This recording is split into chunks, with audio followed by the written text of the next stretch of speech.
Right, gentlemen, I have Colonel Bhatnagar welcome you all on the NCF channel. This is the first episode that we are shooting, uh, and it's regarding basically a very serious topic on food product contamination in food products. And with us today is Mr. Pankaj Bhatnagar, who is a professional, has almost 30 years plus experience in the food industry, dealing with fertilizers and chemicals. Pankaj Bhai, welcome.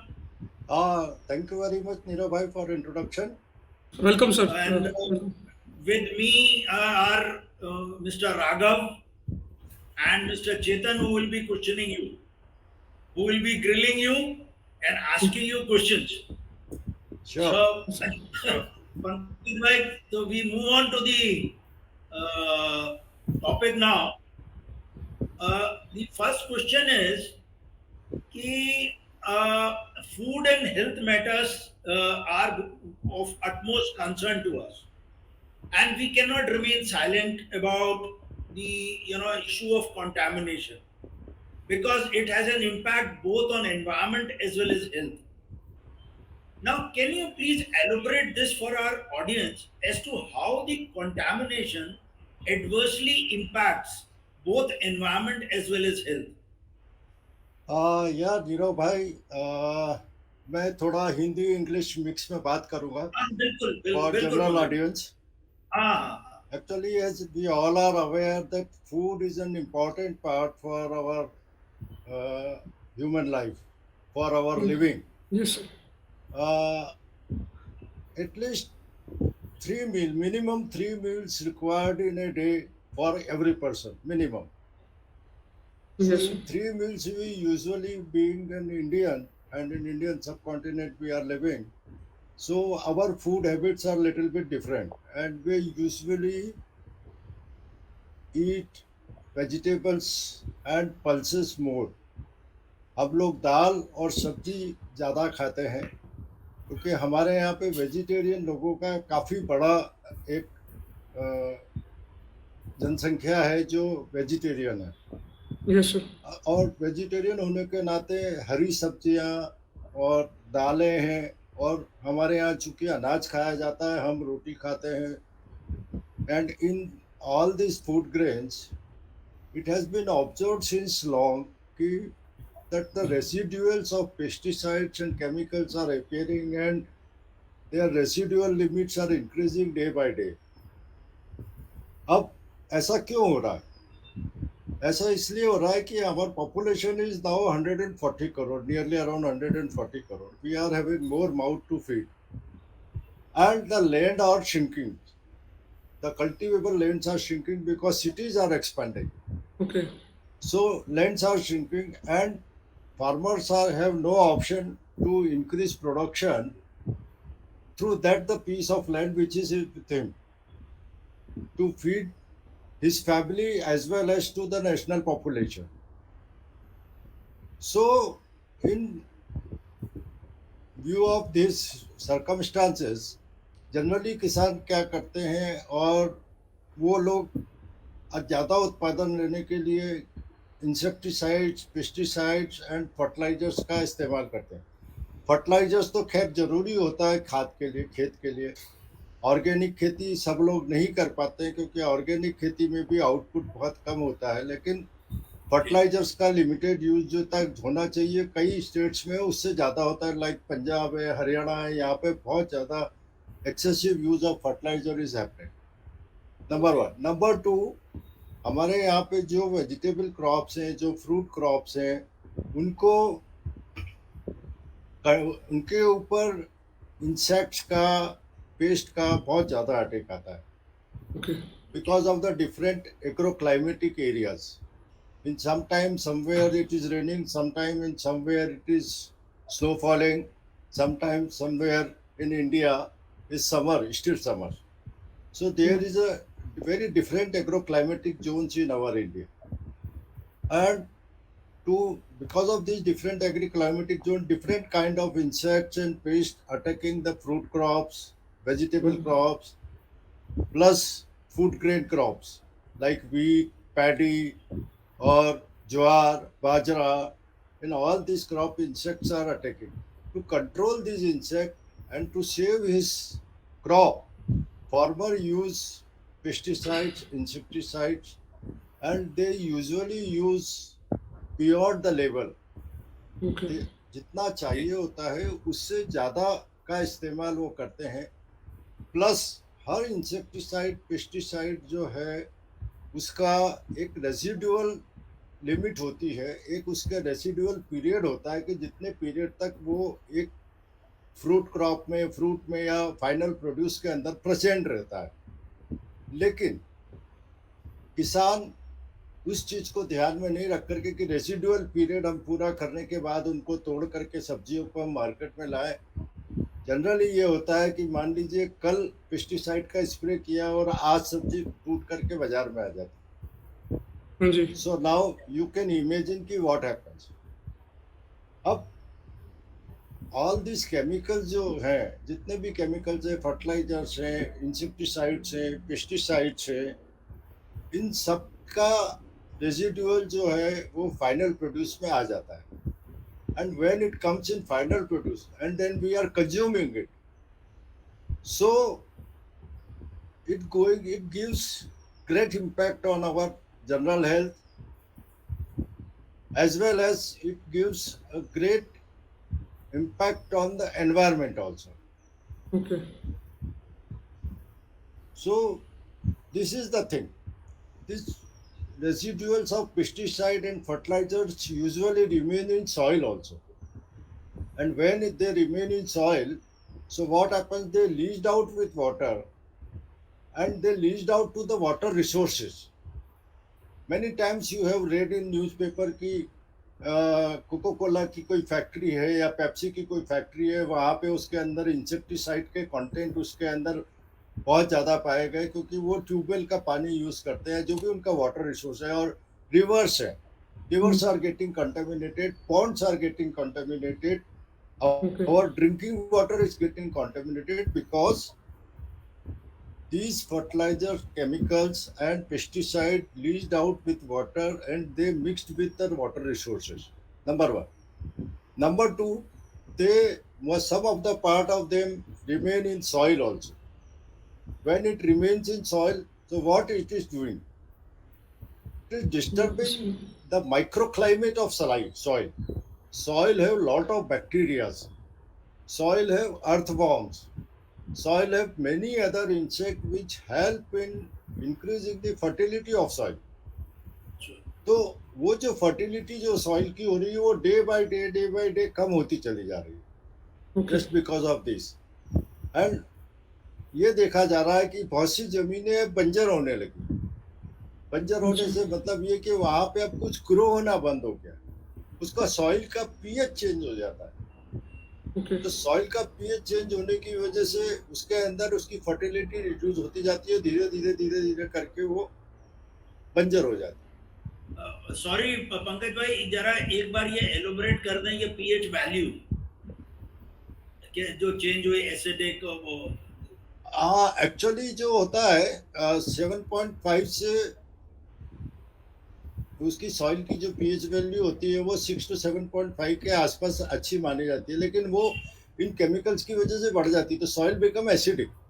And when soil become acidic, तो what happens, it do not allow plant to extract the nutrients which are available in soil from soil. So because of that, when the pH get disturbed, then what happens? Plant do not get the required nutrients from the soil and they start getting died. और आपने newspaper में कई बार पढ़ा होगा, मध्य प्रदेश जो है soybean की बहुत ज़्यादा खेती होती है और अब धीरे धीरे सोयाबीन का प्रोडक्शन कम होना शुरू हो गया। कई खेतों में और कई बड़े एरियाज में ऐसा हो रहा है कि 1 एकड़ के पीछे जो पहले 7 क्विंटल 8 क्विंटल आता था, अब वो 2.5 क्विंटल 3 क्विंटल रह गया। उसके पीछे रीजन यही, सॉइल का पीएच। तो ये एक बहुत ग्रेट इम्पैक्ट है प्रोडक्शन के ऊपर, नंबर वन। सेकंड इम्पैक्ट है वाटर रिसोर्सेज के ऊपर, और जो मेजर इम्पैक्ट है वो ह्यूमन हेल्थ के ऊपर है, कंटेमिनेशन। सो ओके इसको हमें देखना है, और ये हम जो आज चर्चा कर रहे हैं इसका उद्देश्य भी यही हमारा होना चाहिए कि इसको ज़्यादा से ज़्यादा लोग सुने और समझें ओके कि कंटेमिनेशन से हमारी हेल्थ के ऊपर क्या असर है। ये कंटेमिनेशन जो है ह्यूमन हेल्थ के ऊपर इतना एडवर्सली इम्पैक्ट करते हैं। आप आजकल देख रहे होंगे कि बहुत सारे लोगों को ग्लूटेन इंटॉलरेंस हो रहा है। यस ग्लूटेन एक प्रोटीन है जो गेहूं के अंदर पाया जाता है, जो गेहूं के अंदर होता है, और जब हम आटा मलते हैं तो वो ग्लूटेन उसका एक्टिवेट होकर के जो आटा होता है उसको सॉफ्ट रखता है। उसकी जो रोटी बनती है, मैदा में ग्लूटेन होता है, सूजी में ग्लूटेन होता है, गेहूं में, मतलब व्हीट से जो भी प्रोडक्ट है सबके अंदर ग्लूटेन होता है। और वो ग्लूटेन जो है रोटी को सॉफ्ट बना के रखता है। लेकिन आजकल बहुत सारे लोगों को ग्लूटेन इंटॉलरेंस हो रहा है कि वो गेहूं खाते हैं तो उनको प्रॉब्लम होने लगती है, नौशिया होने लगता है, वॉमिट्स होने लगती है। ऐसा क्यों हो रहा है?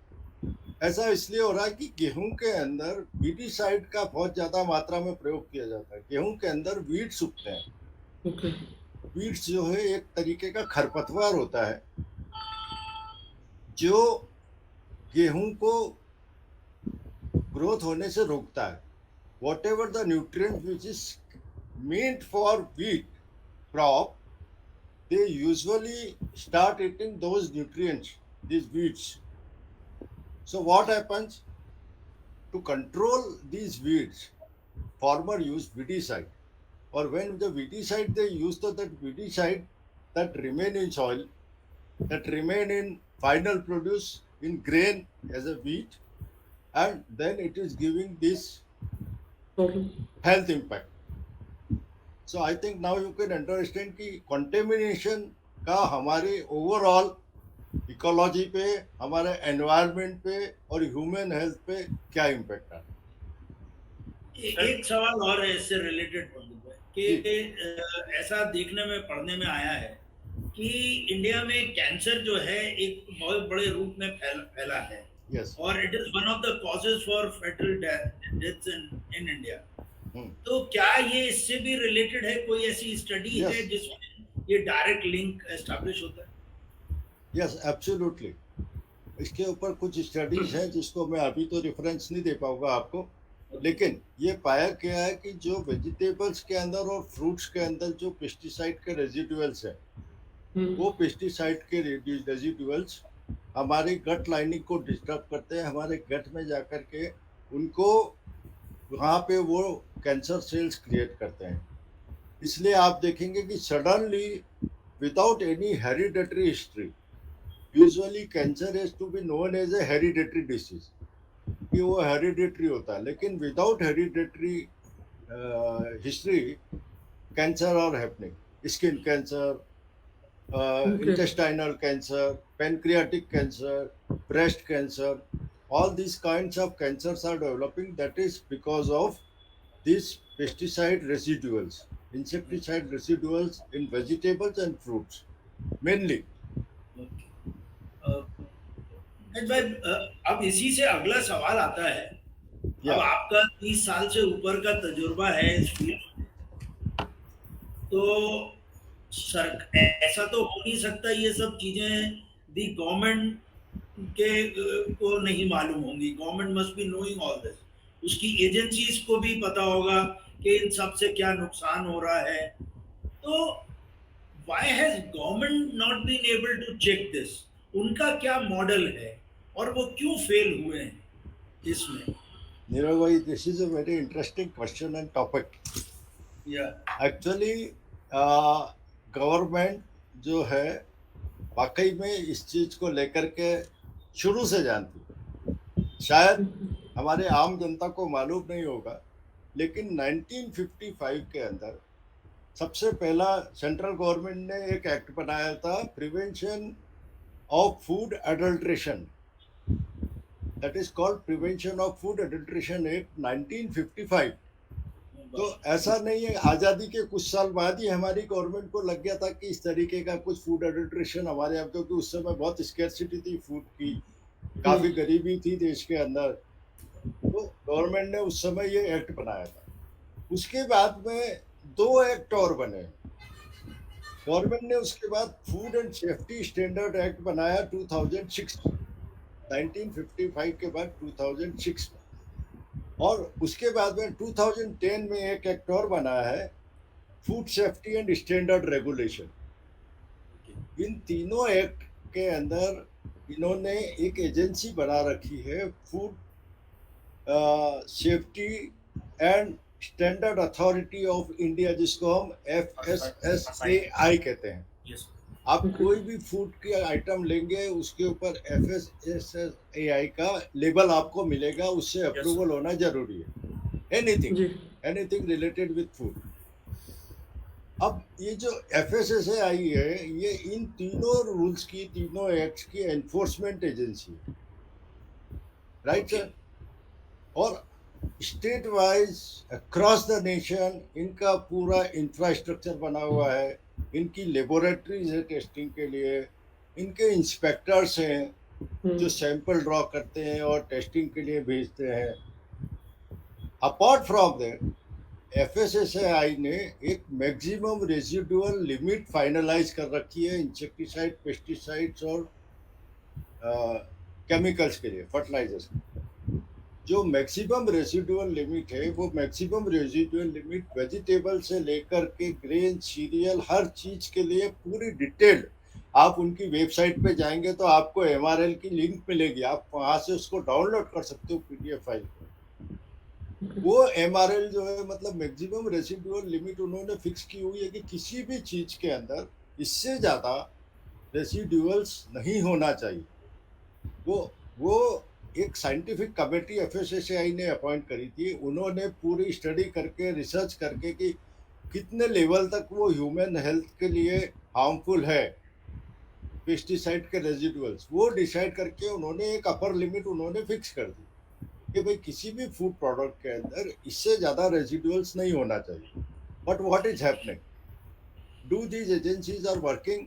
Sir, you will be surprise to know, मैंने 2 बार RTI के अंदर फूड सेफ्टी FSSAI को, सेंट्रल गवर्नमेंट एजेंसी जिसको RTI में मैंने क्वेश्चन भेजा कि मध्य प्रदेश में कम से कम आप बता दें कि आपने फ्रूट और वेजिटेबल के कितने सैंपल लिए।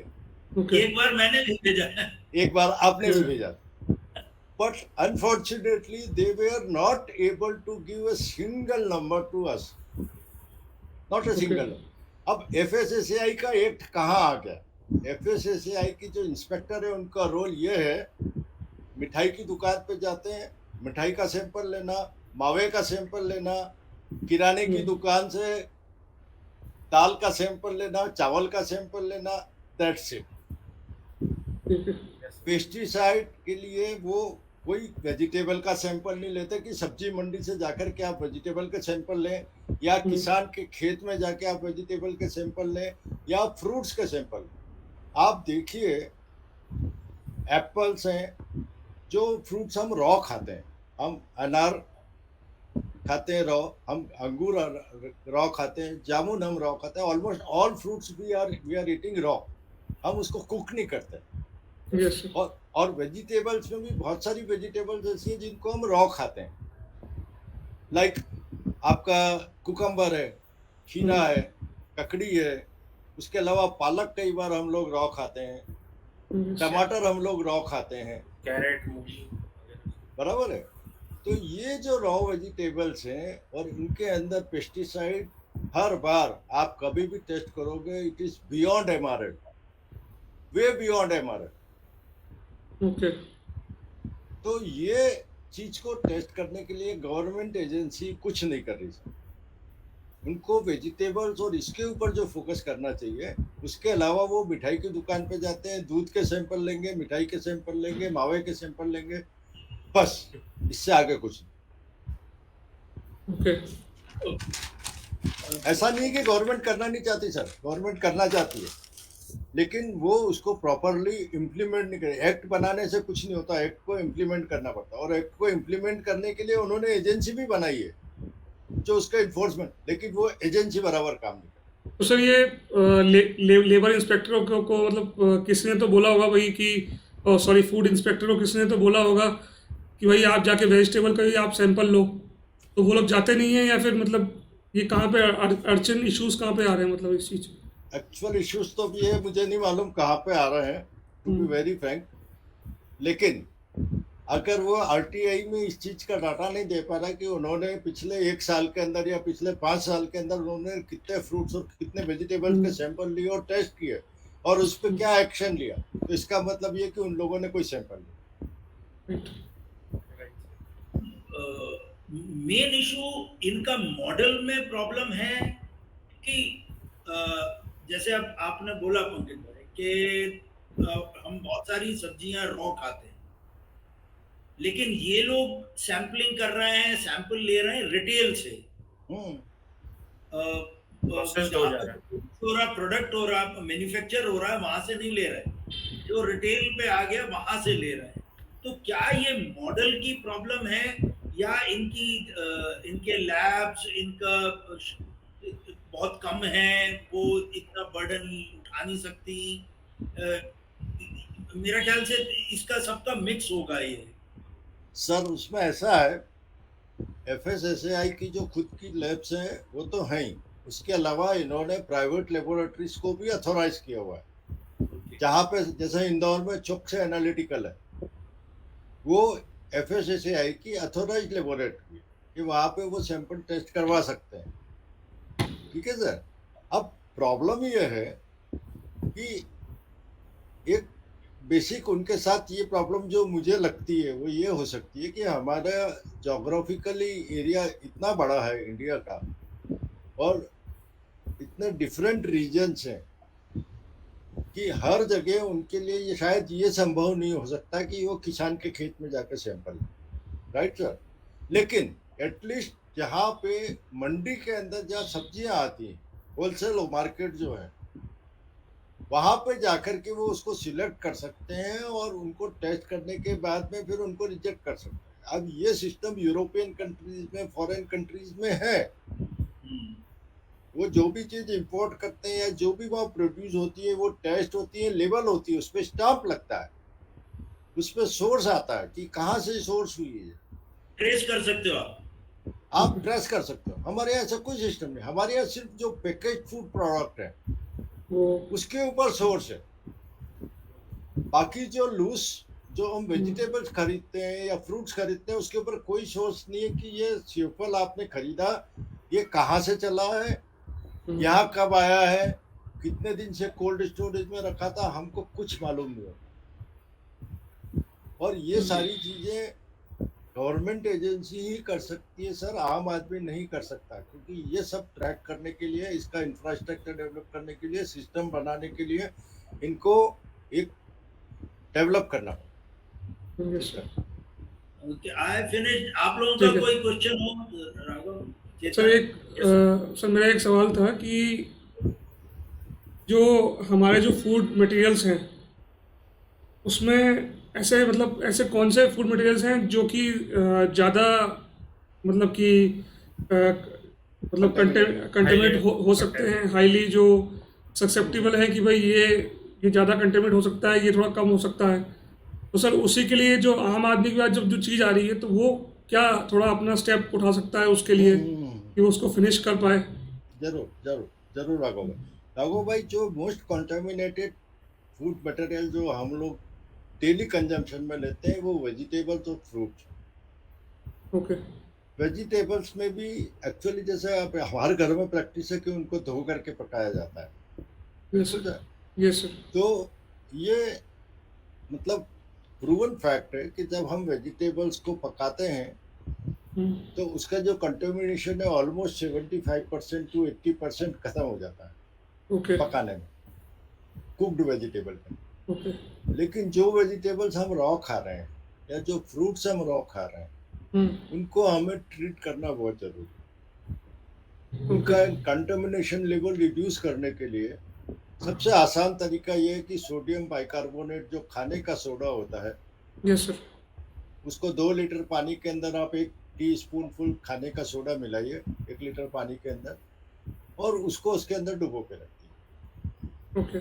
दूसरा तरीका सिरका, जो सिरका हमारे घर में होता है, व्हाइट विनेगर हर घर में होता है। आप 1 लीटर पानी में 1 चम्मच सिरका मिला करके उसके अंदर वेजिटेबल्स को, फ्रूट्स को आधा घंटा 1 घंटे के लिए डुबो के छोड़ दीजिए। ओके। उससे क्या होता है कि जो अपर लेयर जो होती है, हम्म। अपर लेयर पर जो कंटामिनेशन होता है वो ऑलमोस्ट 80% तक उसमें से रिमूव हो जाता है।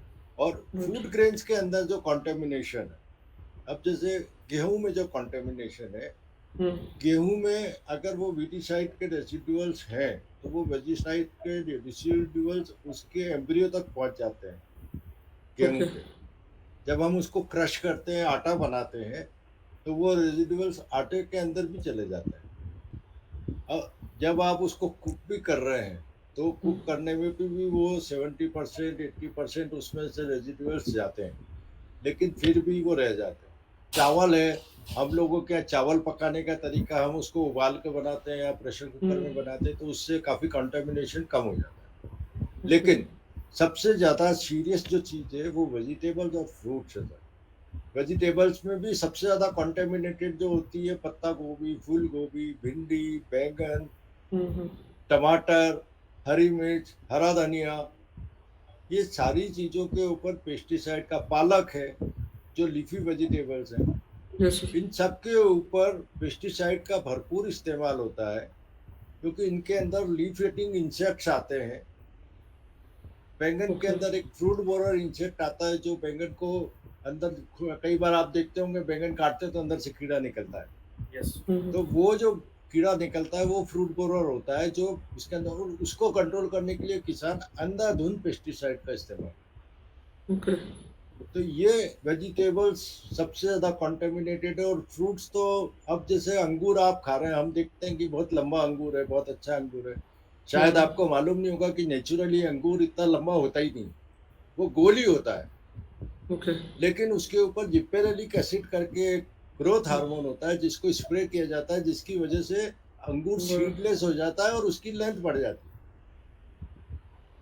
अब वो जिब्बेरेलिक एसिड जब अंगूर के और वो फ्रूट के ऊपर स्प्रे किया जाता है, लाइक हम अभी आम खा रहे हैं, आम Yes, sir. हमारे नेचुरली पेड़ के पके हुए आम कोई भी नहीं है, केला है, इसको कार्बाइड से पकाया जाता है गोडाउन के अंदर, अच्छा। या फिर कोई दूसरे केमिकल आते हैं, एथरिल करके केमिकल आता है, उससे उसको पकाया जाता है। ये केमिकल भी रेसिडुअल छोड़ते हैं सर। अभी कुछ वीडियोस सोशल मीडिया में कई बार वायरल भी हुए कि वो ऑक्सीटोसिन के इंजेक्शन लोग हाँ। लेते हैं और इसमें लगा के, तो ये तो मतलब वो सरफेस पे रहते ही नहीं है, ये चीज तो सब इंजेक्ट ही करते रहे डायरेक्ट वो अंदर, डायरेक्ट इंजेक्ट करते हैं। तो वो तो बहुत ज्यादा हार्मफुल, उसको तो हटाने के लिए भी कोई सॉल्यूशन कुछ है क्या सर? नहीं है सर। अब जैसे ऑक्सीटोसिन का इंजेक्शन गायों और भैंसों को भी दिया जाता है मिल्क के प्रोडक्शन पे, ग्रोथ हार्मोन।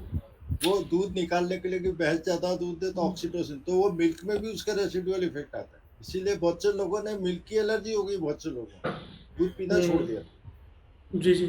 सो सर ये कंटामिनेशन इतना बढ़ता जा रहा है, तो how does this contamination effect our body, human body in long term? देखिए ह्यूमन बॉडी पे हमने क्या इम्पेक्ट आता है वो पहले अपने डिस्कशन में पूरा एलोबोरेट किया है। जी जी। हमारे हेल्थ के लिए बहुत हेजार्डस है, इन शॉर्ट में मैं कहना चाहूँगा। दूसरा, अगर गवर्नमेंट कुछ नहीं कर रही तो आम जनता को कुछ करना चाहिए। आगे अगर कभी हमारा ये सीरीज कंटिन्यू होती है यस।